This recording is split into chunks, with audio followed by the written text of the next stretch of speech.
At Cloud Imperium Games, we believe art inspires the best technology. And through the development of that technology, it pushes us to create even better art. When Genesis comes to the persistent universe starting next year, it will change how you experience every world, and not just in the building of the new planets for the Nyx system. We will also go back through Stanton and Pyro and reimagine them through the lens of our technology. Previously, and more traditionally, we'd create slices of biomes, like deserts or forests. This approach moved us forwards and got us this far, but solving the scale was always tricky. And for Star Citizen, we like to do scale on another level. Issues like seeing tiling from our height maps from high altitude, or the unpredictable blending when two biomes connected, were common. But ultimately, things just never felt right. Our worlds were gorgeous, but to us, they still sometimes felt like interpretations. Now, this was a super hard problem, which we needed to solve at the scale for Star Citizen requires. We challenged ourselves to emulate nature in the most believable way, and not just on a planetary scale, but to our level of detail.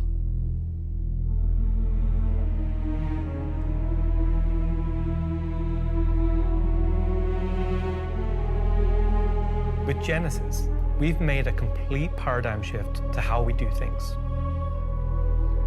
Biomes are now created based on the physical data sets, with the assets being spawned whenever and wherever the correct criteria is found. So when you see a forest or a meadow, it's no longer because an artist painstakingly crafted it there. It's now because it simply wants to be there. It fits inside our rules. Genesis also ties into our other gameplay systems. Our new planets are built from the information we create for our different datasets, like height maps, humidity, temperature, soil type, soil amounts, geology erosion data, to name but a few. This means you can now tell where to find valuable minerals as the geology looks like it would be suitable for it. Where scree piles exist below sheer cliff faces, and where rocks have broken off over time due to erosion. Of course, these new tools still give us the ability to direct the look and feel we want. The attention to detail from the tallest mountain to the smallest flower is still our core DNA.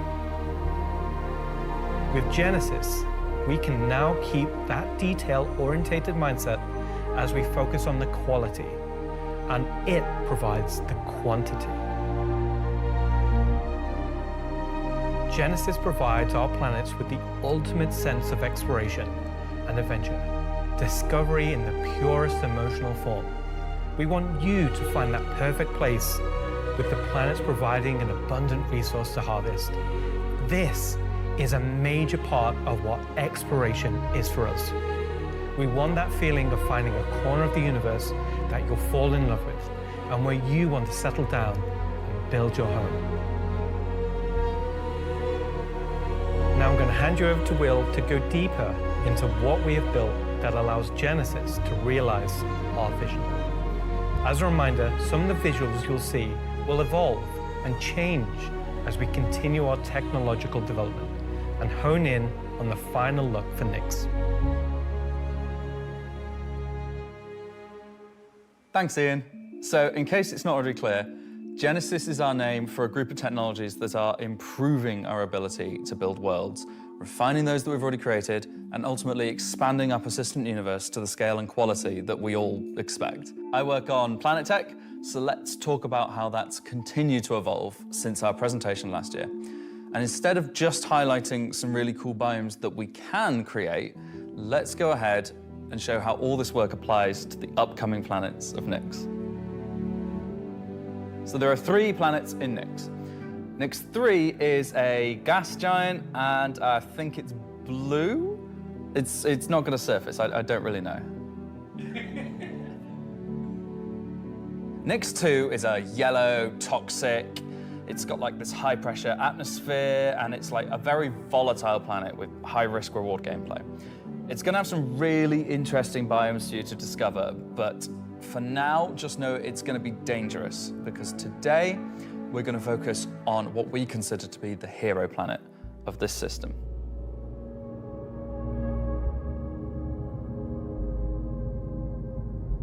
Nyx 1 has got a rugged, remote beauty.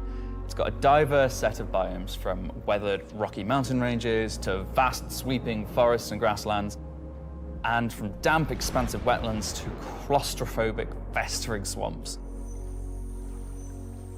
These core biome concepts give us a fantastic platform to hone our technology, in some cases because the current tech couldn't do them at all, or because we want to completely step up our game for them. So, let's approach this planet in much the same way that you, the player, will, from orbit. The orbit appearance of the planets going forward is far more tied to what is present on the surface. Previously, we had different data that drove the orbital and ground coloring. That's because the orbit was designed to look like vegetation that we'd place on the surface, and the ground coloring was trying to be a mix of soil, rock, and the organic compound coloring that forms the kind of colors there. Now we author much more of the data in a unified way. When you look at Earth, you see blues and greens for ocean and vegetation, and brown or yellowy tones for sand and soil. We wanted to keep it as simple as that. The same set of textures and data that define the color of the soil, sand, and rock on the ground are used to create the orbital look. We then assess the presence of vegetation and competition between different species on each part of the planet, and use that to blend in tones of green, including variations due to species health and the current season. This creates a far more complete image and allows you to identify features, geologies, and potential points of interest all the way from space. Let's go down to the surface and start with something closer to what you're used to, but in a whole new light.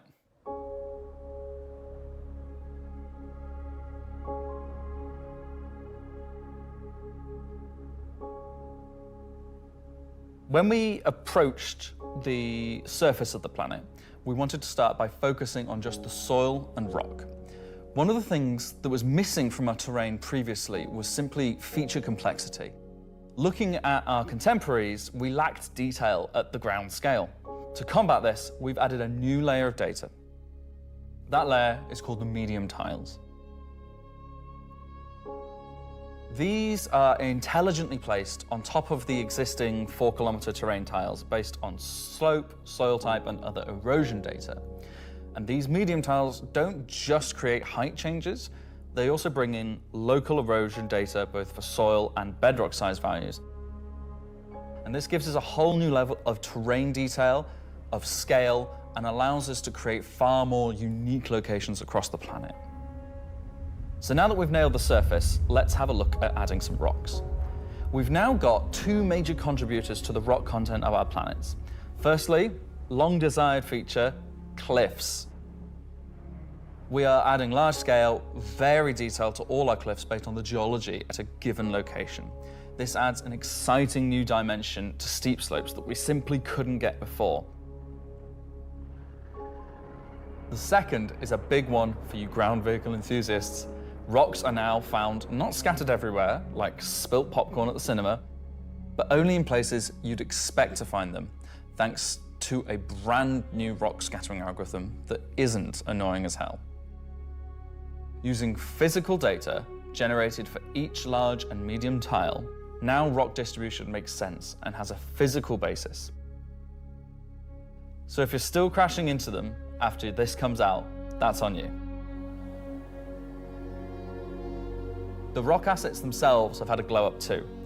We now create rock sets related to a particular geology that look like they originated from the same source. And this ties into how we'll be distributing minables in much more interesting ways too.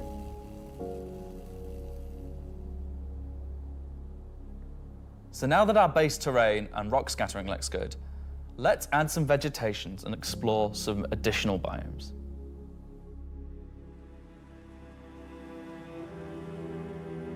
Nyx 1's forests and grasslands are full of trees, various grass species, rock formations, and they're found in all sorts of elevations like mountain valleys, open plains, and dense meadows.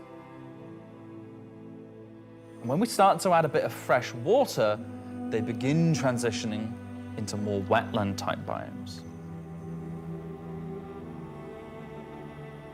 And while forests are super cool, let's focus on the grasslands and wetlands today.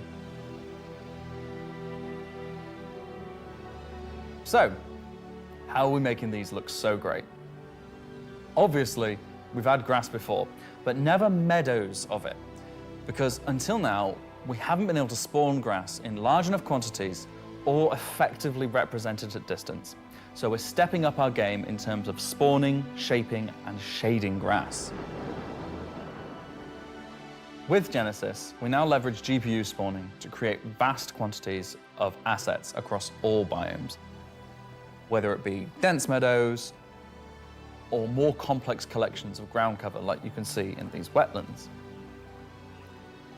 We are also able to fit our grass tiles to the ground by conforming them to the unique terrain underneath. Now we can finally cover complex terrain shapes with grass and ground cover assets, and as a result they are now gravity aligned, meaning each blade is oriented as you'd expect and not sticking out like before.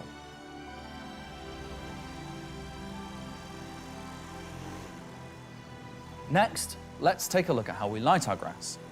Now, as in real life, the shading of a grass blade, or indeed a whole field of grass, is lit very differently to like a flat surface. We now use a solution that shades meadows of grass far more like fur or hair. And this, if you think about it, makes sense. At a distance, a field of grass is far more like a carpet or cloth than a flat surface. This improves how our grass looks from a near perspective, as well as bringing us nicely into how we're solving the distant representation of grass. So let's talk about the distance problem. One of our biggest achievements with Genesis is allowing us to build beautiful biomes out of flora and geology assets like a building set. Can I say Lego? No. Too late. But in the past, this broke down very quickly when objects simply disappeared when viewing the same biome from 10, 20, 100 kilometers away. Because we don't hide planetary transitions and allow you to view complex regions from very large distances, there are almost infinite perspectives from which you can see a location in Star Citizen. So, how can we afford to evaluate complex spawning logic at runtime for the entire swathes of the planet? Enter the virtual terrain. Virtual terrain, or VT for short, is how we now cache and represent our terrain at varying scales. This has been the enabler for all of the lovely advances in terrain complexity and asset spawning we've shown so far. And it's also how we now evaluate and represent vegetation from a distance. When creating the VT for each part of the terrain, we assess if vegetation has covered the ground, and if so, what shading should be applied. For all of our biomes, we're now able to use the same shading model for the distant representation as the close-up asset, whether that's our lovely rolling hills, some more dramatic rockscapes, those muggy wetlands, or even our festering swamps. So yeah, we didn't forget about the swamps, and they're coming to Nix 1 as well. Built using the lessons learned and all the technologies we've developed, these swamps now spring into existence from the planetary data. This biome combines all of the elements from the other biomes we've shown you today, from water interaction, denser spawning, unique ground coverage, and I think it creates something really unique.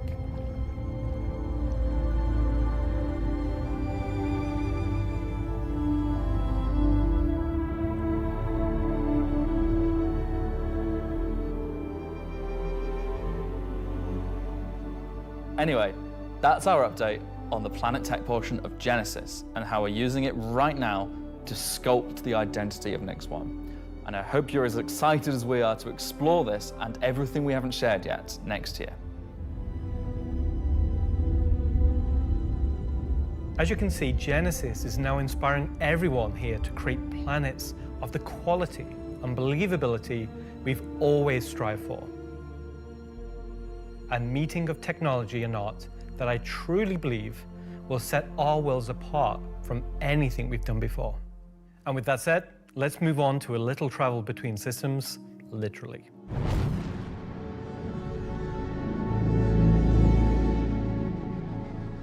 Up until now, our mission system has been specific to the star system you're in, meaning a Stanton mission has to take place in the Stanton system, and a Pyro mission has to take place there. We've never been able to link these together, but with the introduction of our third star system, it's time for this to change. And that begins with the introduction of interstellar cargo. What are you talking about today? System-to-system hauling missions. Hauling is back. No one said hauling was gone. He doesn't even play the game. These are exactly what they say on the tin. Missions where you're going to start in, say, Stanton and end in Nix, taking various volumes of cargo between the stations. So there'll be high volumes of cargo that kind of fulfill the purpose for the Hull C and the other series of Hull ships. And there'll be a few sort of more direct routes. So you might pick up some cargo from Ruin Station in Pyro and go through the jump point to Stanton and drop it off there at one of the Helios. So if you've never sort of experienced the jump point or going through it, these missions will require you to. They're no way limited. You can do them in any sort of ship you want, any size of ship. I'll be doing them in my Drake cutter myself, between Stanton and Nix. Just a Drake cutter. I've got a few ships, but the Drake cutter is really cute, so. One thing that we're looking to add with these interstellar missions is scripted combat encounters where you can be attacked by NPC ships. Maybe the mission giver has tipped off some pirates who are looking to get a hold of that cargo, as well as express missions, which means the deadline timers that you're used to in the regular hauling missions might get really tight and you've got to learn to be very fast. All of the love and care that has gone into hauling missions so far, with the logistical network and making sure they make sense within the themes of the systems, just as much love has gone into the interstellar missions we're making now. At the start of the show, we said we was going to build out the Nix system right in front of you after 4.4 launches next month, and why we want to keep as much of what we're doing behind closed doors so you can discover it for yourself, in-game and on your own. We still are excited to share with you a brief look at one of our up-and-coming locations we're calling Rockcracker.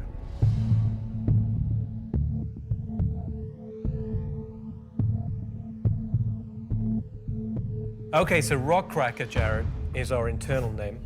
Rockcracker is where you have to crack a rock. It's a big rock. You want more? So way out into the Keegar Belt, you'll find these old QV breaker stations.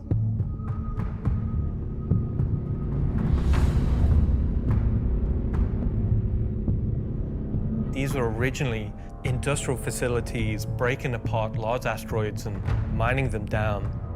But since they've been mothballed and been left abandoned. So you're going to have to find your way inside and thinking about how do we bring this facility back to life. It's not just about flipping a switch. As you bring these stations back to life, you'll be lighting the beacon and calling attention to these long forgotten places. One of the main features is the laser head, which will require certain things to get working. It's up to you and your friends to find how to get in. There'll be a variety of options. Whether you're discovering the bowels of the station and mining your way through long-forgotten tunnels, or you're going through the main laser entrance. Now, as you're traversing through the facility, you'll find the old engine room.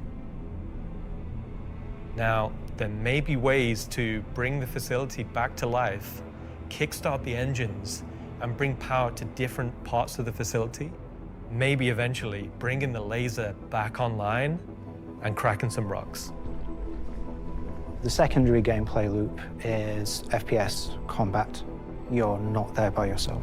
There may be squatters and outlaws in these stations trying to stop you from what you want to do.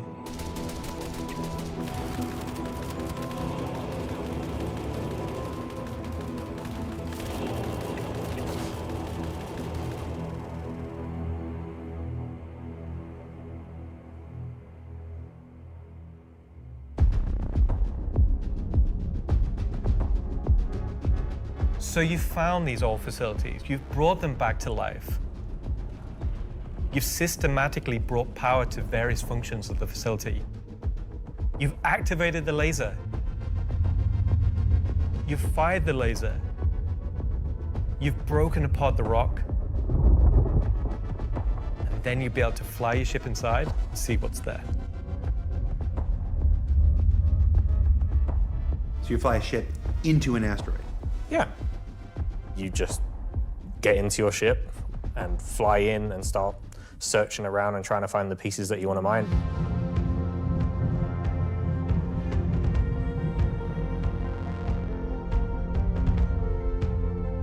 I'm really excited about Rock Hacker because it's a sandbox activity.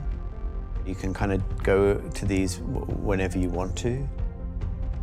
This content is for players who enjoy mining, who enjoy exploration, investigation, and don't mind a little bit of FPS content while they're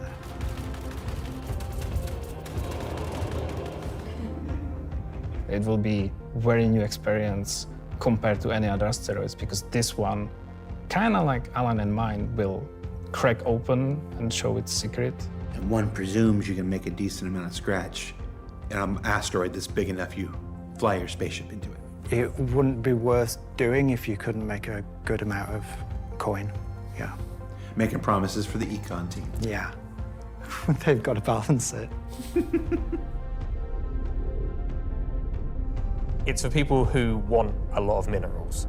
When crafting comes in, when all the other mechanics and features that we want in the game for 1.0 come in, it will be a place where like an organization or a group of like 5-6 people could come and just get a monumental amount of minerals.